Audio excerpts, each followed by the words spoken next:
To the surprise of pretty much no one, we have our third straight Cinco de Slam final as Jannik Sinner and Carlos Alcaraz will duel for the 2025 U.S. Open Men's Trophy.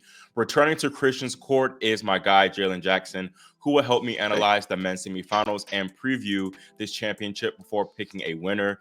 Jalen, pleasure to have you back on Christian's court. How are you feeling about getting another Alcaraz Center final?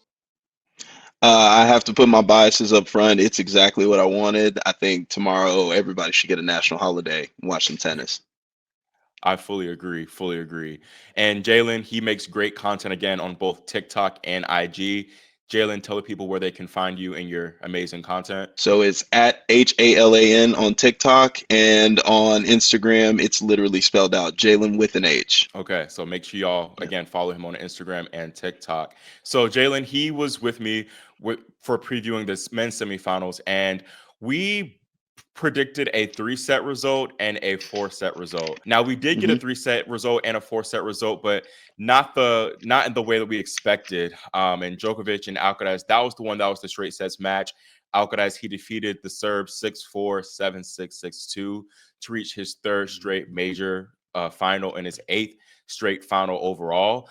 To me, watching this match, the first two sets were kind of tight, but you still got the feeling that yes, they were tight, but Novak, he still didn't stand much of a chance, in my opinion. And it just felt like the match was Yeah. really always on Carlos's racket, and he was definitely no match for him. Novak was in the third set and kind of ran out of gas.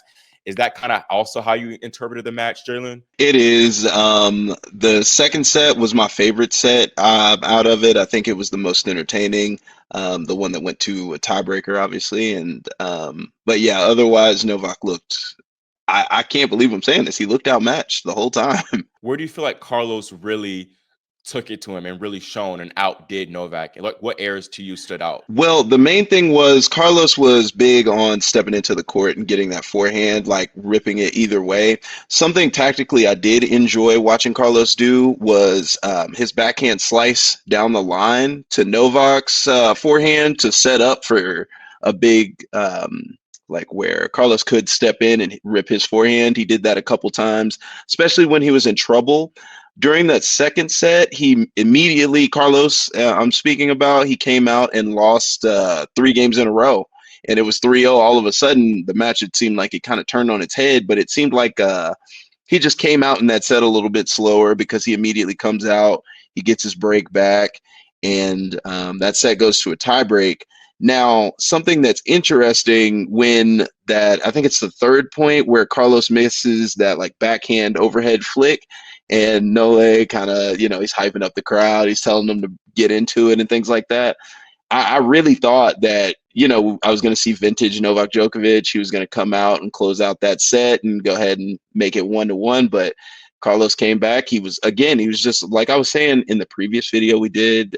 Carlos was just buttoned up. He just looks like he's focused his game a lot more to do what he absolutely needs to do, more so than going for an excitement hit overhitting is what I said last time, and just trying to play to the moment. He looked very buttoned up, very focused, and he went and handled business and went and closed out that tiebreaker. And I think that was the biggest key. Now, I've heard, John McEnroe said this too after the match, was that Carlos didn't necessarily play all that great in this match. I'm curious to hear your thoughts on that. I know that it wasn't obviously his peak level tennis, but I still feel like it was pretty solid overall. And he even kind of touched on this in his press conference, but maybe some aspects to where he could have made this even more of a straightforward match, like in the second set where he had that love 40 look at 4-all on Novak's serve. I think some Yeah. of that maybe be due to just still the nerves of facing Novak in their past history, but also want to know your thoughts on Carlos's overall level of play, comparing that semifinal to his other 5 or other matches at this U.S. Open. Yeah, I'll give him a B minus to kind of give like a scale to it. I don't think he needed much more than that, really. Like, I think, sure, he could have made it more straightforward. I forgot he did get loose on that game. He just kind of gave away some points. I don't really.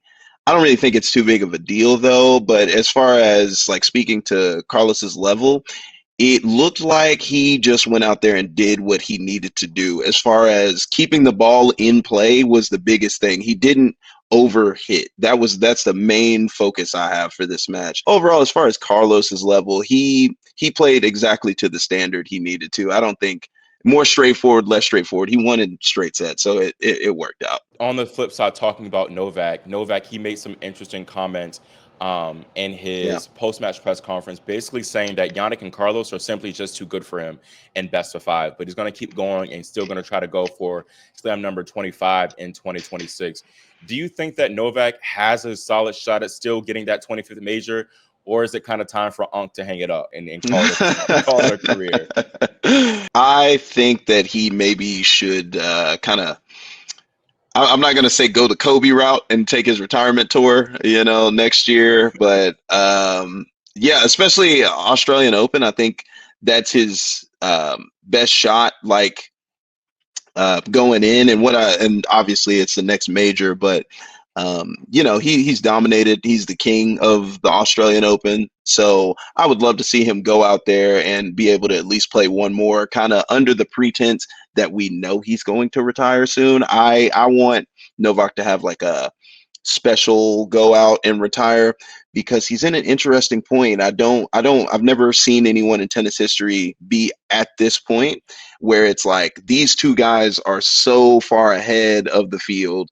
And then Novak, I would say, would be the number 3 player in the world. I don't know if you could speak to that a little bit, but yeah, I would say Novak's number 3 in the world, not in ranking, but in like what I'm seeing with my own 2 eyes. And then from there, there's this big gap, and so I think to answer your question, Novak has another year, but I think it should be like a setup, like this is my last year. I agree, honestly. And Renee Stubbs, after the match, made up a good point, and I was thinking this as well, that I was anticipating maybe 2026 AO being his farewell tournament, but those Mhm. comments made it seem like he's maybe going for another full calendar year, trying to go for the slams.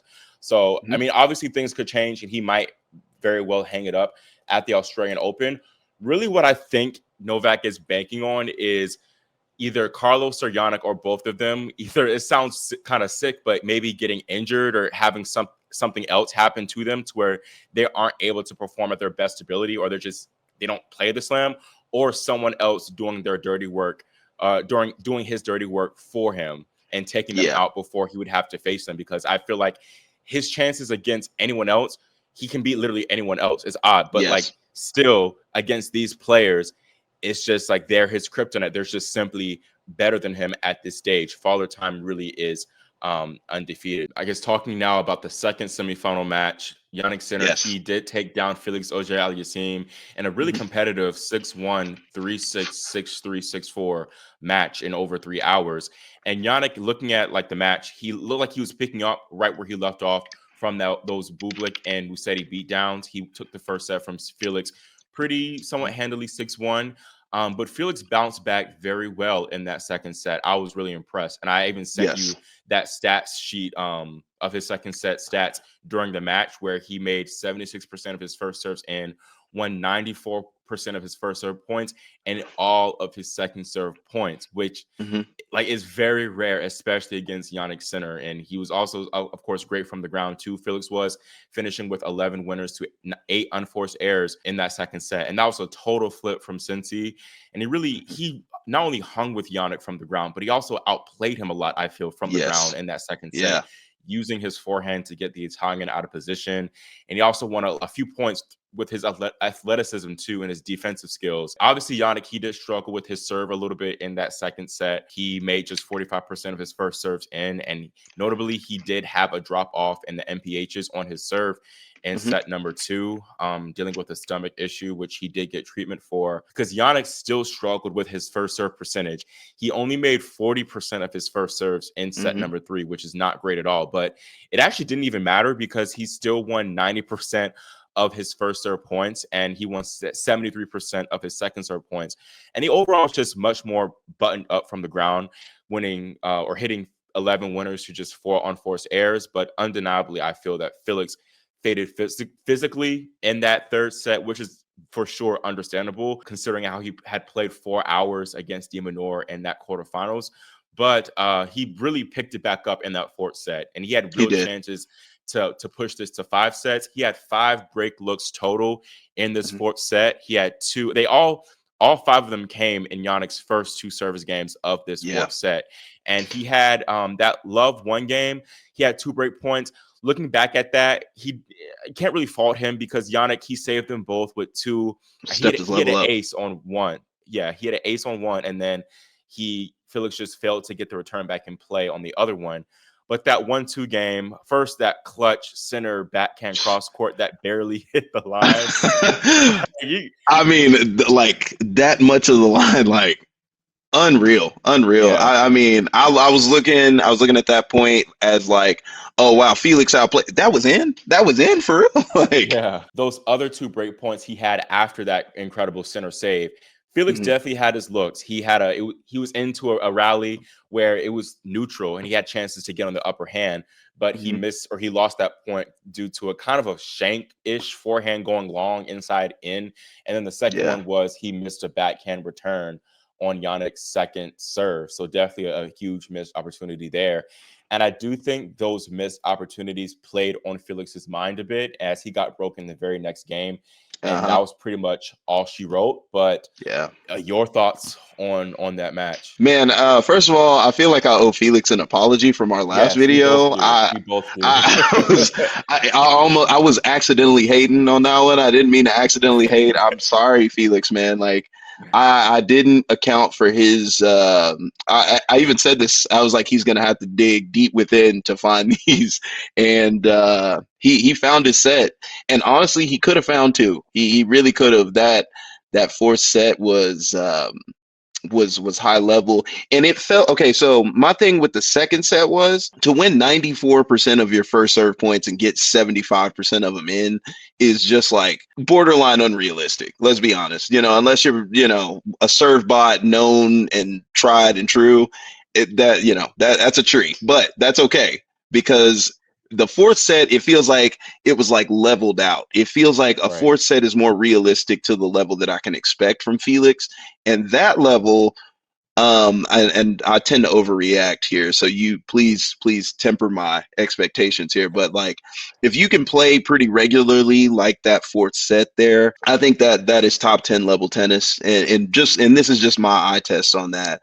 Yeah, I 100% agree. And I mean, right now he's back up to 13 in the rankings. So he's Yeah. trending in that direction of returning to the top 10. Now, the question is, can he sustain that level of like consistently? That's going Hmm. to be a huge ask for him. I think that this will give him a lot of confidence to, for sure, show himself that he can do that. And we've been talking about Felix and potentially him winning a slam for a long time, even before Jannik became the Jannik Center of Yes. today. So Hmm. I'm wondering, is this tournament a sign that he will slash can slash will not only contend for but win slams in the future, or is this more of like a once in a while thing for him? That's a great question because I'm never going to forget about Ben Shelton and his level of Yes. play. I'd love to see Felix contend these matches against Musetti. I'd love to see him contend these matches against like Taylor Fritz. You know what I mean? I am intrigued to see how those all match up and if he continues this level out because while we continue to get caught in the cycle of Jannik Sinner and Carlos Alcaraz finals, and everything, and we can kind of get like, is there any other tennis players at all? Sometimes I don't want to forget about those guys. Is Felix going to be able to sustain the level that he was playing in the second set of this match? I don't believe so. The fourth set is very sustainable. I think it'll get him top 10, Mhm. but I don't think that he's going to beat a Ben Shelton personally, like with that level. I Even with the think fourth set level. with the four set level, even still, I think he's going to find it difficult to play like a Ben Shelton. Final thing on Felix for me, I think some of it or a lot of it came down to his mentality and how he approached these matches. I think Yeah, he even said it himself, above all the improvements that he's made from Cincy to here, his mental and just him believing in himself and showing a lot of fight. I'm not gonna like no offense to FAA, but sometimes it looked like a lot of times in these matches, he didn't really fight. He kind of like he's like, oh well, woe is me. He was just too good yeah, today. I don't have it.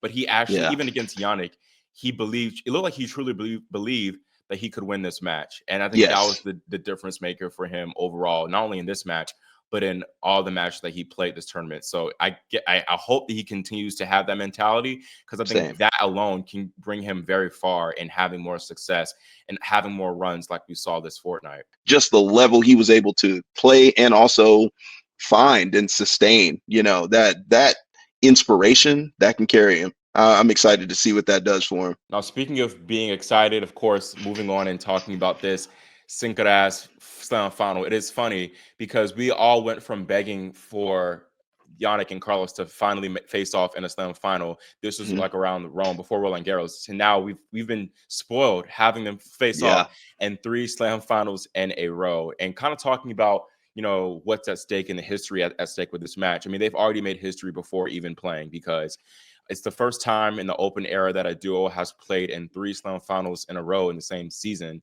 which is Hmm. incredible. And then Jannik, with his semifinal win, became the youngest man in the Open era to reach all 4 slam finals in a calendar year.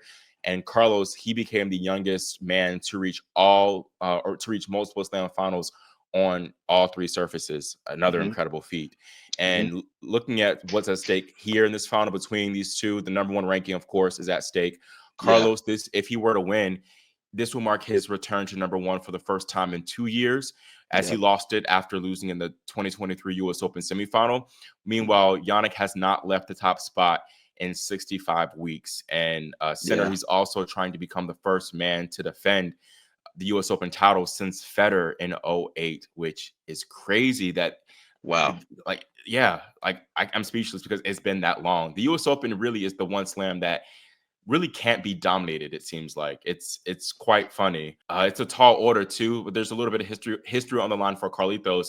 But if he were to beat Jannik in straight sets, he would become the first man in U.S. Open history to win this title without dropping a set. So I I mean mean, that's I mean, this is unreal. I mean, again, we're so fortunate as tennis fans to be able to like get to watch this level be played like almost again. Like it's like, wow, we get Federer and Nadal when you're little, and then you get Alcaraz and Sinner when I'm grown. It's like, wow, thank you, appreciate that. But to see these two duke it out in the final, it feels like the third set right here. Like this is really, it's funny. Like they played the 2 out of 3. They both split. Like let's see who wins the third set tiebreaker really to take the whole thing. I mean, and this one is for the U.S. Open trophy and the number one position. But this is incredible because Carlos is only 22 and Jannik is 24. But this will already be their 15th meeting overall. Wow. And Carlos leads the head-to-head 9-5, Hmm. 6-2 on hard courts, and their Cincinnati Open final was their last meeting. Of course, I don't know if we should take so much stock into that one because Jannik did Nah. retire down Love 5 due to illness.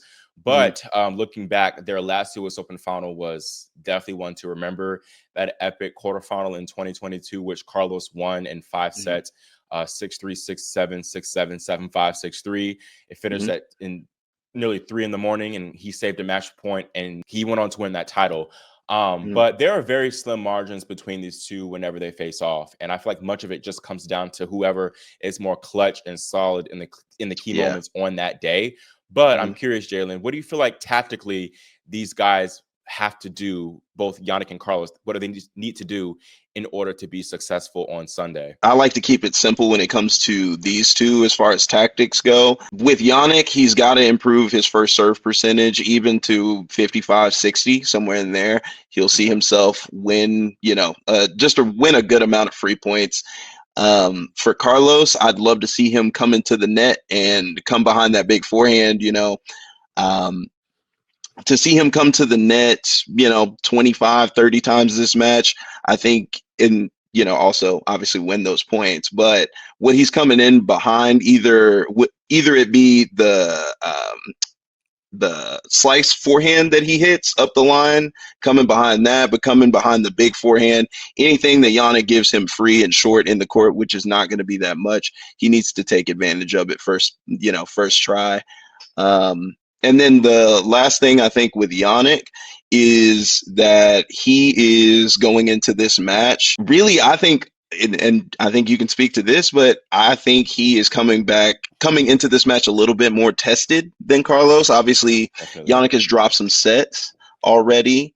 But I think Jannik is already, I'm not going to say like prove it because they both had to get to the match, but I feel like Jannik has played a little bit more tennis than Carlos right now, and I think that's going to play a very small factor into it as well. But again, like you said, these things are thin margins. It's going to be really who wins the 6 to 8 most important points of the match, who gets that first break. This is not even just like forehands, backhands, volleys, and all Yeah. that. It's just Jannik, get your serve in, please, and then also Carlos, find your touch, and we'll everybody will be just fine, I think. Couldn't have put it better myself. And you make a Yeah. great point about how, to me, it's kind of been the inverse of how they usually make it to the finals, because usually it's more where Carlos is more battle tested and Yannick was more business like, but it's different this time around. Yeah. And of course, Carlos hasn't dropped a set, but he's been probably serving at maybe the highest level that he has been serving at leading into a Yeah. semifinal. He's won 82 of 84 service games, which is, oh yeah, only getting broken twice, I believe, which is Yeah. again incredible. But he's also averaged a high number of first serve percentage or first serves in around, like, I'd say the low or mid 60s. Although Hmm. that first serve percentage did drop down to kind of like the mid 50s against Novak. So I think that he's still going to have to serve better in this final against Jannik. But I still feel like he's been, like you said, serving at a higher level compared to center. I'm curious to hear your thoughts on it, whether you think that Jannik being more battle tested will aid him or hurt him, because unlike at Wimbledon or Roland Garros, Carlos is going to considerably have more in the tank, which Hmm. might make him even scarier to face. But then on the flip side, in these tight moments, I think that Yannick is more, he has more experience in dealing with it and navigating the adversity. But I want to hear your thoughts on who who has the edge in that regard and who you think that factor favors a little bit more in this one. Yeah, if Carlos Alcaraz keeps the same mentality that he has, where he shows up and he shows out for his, like he is treating this like a job. Like this is his 9 to 5 now. This is not just like a job, like his little high school job he's doing for fun. Like anymore, it doesn't feel like. With Yannick showing up a little bit more battle tested, I don't think that it will, again, slim margins. I don't think it'll go really either way. It's more Yannick's physicality. Like, he was dealing with the stomach virus, but But there's just like this mystique to whatever is going on with Yannick right now, because it obviously affected him. I mean, his first serve went from, even the ones that he was making anyway, it went from like 119 miles per hour on average to like 106 or 107, like during that time. It's just like, it's noticeable something was bothering him.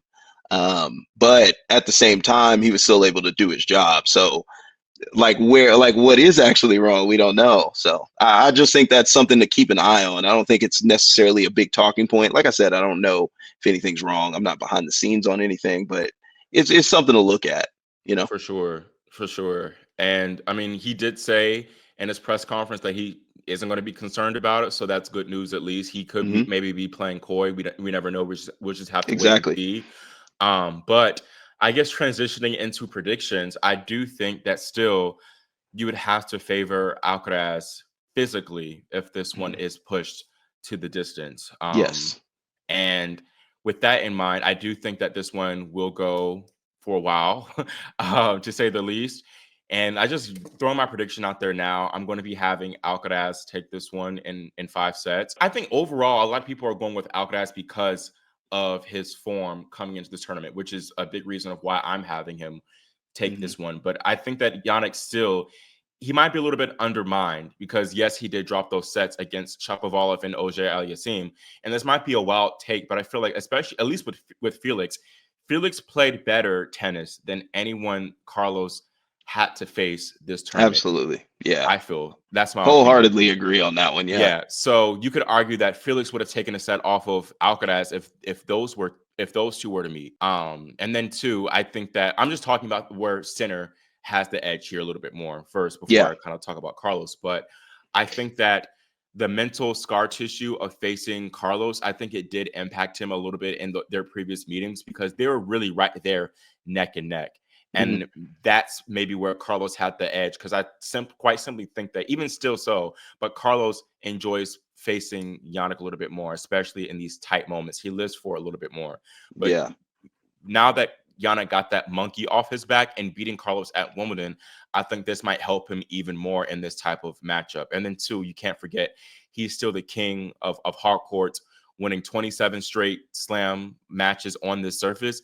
Yeah. Can't deny that. And then also, yes, Carlos does have the hard court head-to-head edge, but a few of those hard court matches, were Indian Wells, and those were slower hard courts, which you could argue favors Carlos a little bit more. Whereas these courts, I think, play into Jannik's hands. I don't know but he will enjoy this court speed in these conditions a little bit more, comparing it. But with Alcaraz, it's pretty much the things I mentioned about him having a little bit more in the tank and how that can aid him even more in the tight moments, as well as his serving level. I think I expect him to improve from that Djokovic semifinal and serve even better.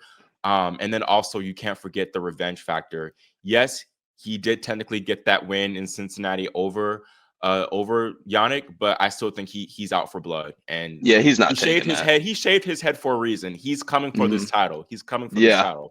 So that's my prediction. I really want this to be noted at 51 to 49% on this one. Really like thin margins on it. But I have Alcaraz in 5.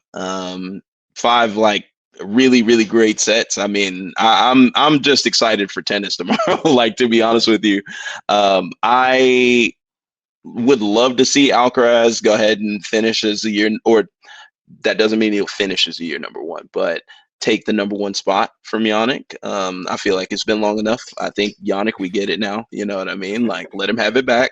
You know what I mean? I'm expecting a great match tomorrow, kind of regardless of predictions and everything. I have Carlos in 5, but that's almost like I said, it's like wishful thinking. It's either one of them can win. I think tomorrow tennis wins, if anything. So yeah, that's a perfect way to cap it. I was just going to say that tennis win. We all win with this match. Yeah, we all win. That again wraps up another excellent preview video and analysis video with me and Jalen. Again, if you all have not already, go follow this man. He makes great content on Instagram and TikTok. Final thoughts, Jalen? Again, take off work Sunday, call in. It's definitely going to be worth it. In all seriousness, thank you, Christian, again for having me. I'm so happy to meet all of the new people that I get to interact with now. Have a good Sunday, you guys. But thank you all so much for watching and for your support. And I'll see you all next time here on Christian's Court.